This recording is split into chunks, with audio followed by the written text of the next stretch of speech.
তাহলে চেন্নাই সুপার কিংসকে কিন্তু ঘরের মাঠে ডেকে নিয়ে গোহারা বলা যায় না, অ্যাকচুয়ালি বলতে গেলে ঘরের মাঠে ডেকে নিয়ে কিন্তু ম্যাচটা হারালো রাজস্থান রয়্যালস।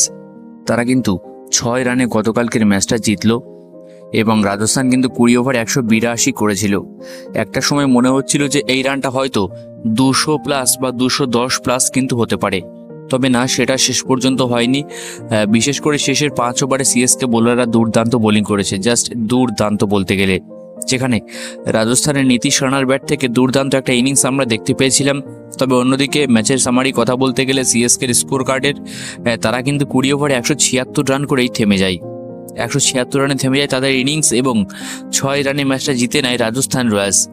যেখানে সিএসকের হারের দিক দিয়ে দেখতে গেলে আমি কিন্তু দেখতে পাচ্ছি তাদের ওপেনিং জুটি, যেখানে রবীন্দ্র কিন্তু আজকে একদমই চলেনি, 4 বলে 0 করে আউট হয়েছে এবং তার সঙ্গে রাহুল ত্রিপাঠী 19 বলে 23। ভাই, অনেক বল খেয়ে নিয়েছে। আমার মনে হয় এখানেই সিএসকের একটা টার্নিং পয়েন্ট বেরিয়ে গেছে ম্যাচের, এখানেই কিন্তু ম্যাচটা হেরেছে।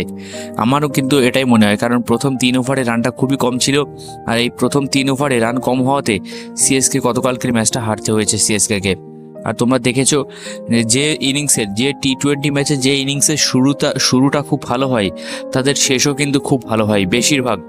আর যেখানে শুরুটা খুব ভালো হয় না, বিশেষ করে চেস করতে গেলে কিন্তু যা শুরু ভালো নেই তার কিন্তু জেতা মুশকিল। সেই জন্য শুরুর পাওয়ার প্লেটা ভীষণই ইম্পর্টেন্ট, আর আমার মনে হয় সিএসকের হারের জন্য এটাই দায়ী। তো তোমাদের কি মনে হয় ভিডিওর নিচে কিন্তু অবশ্যই কমেন্টে জানিও।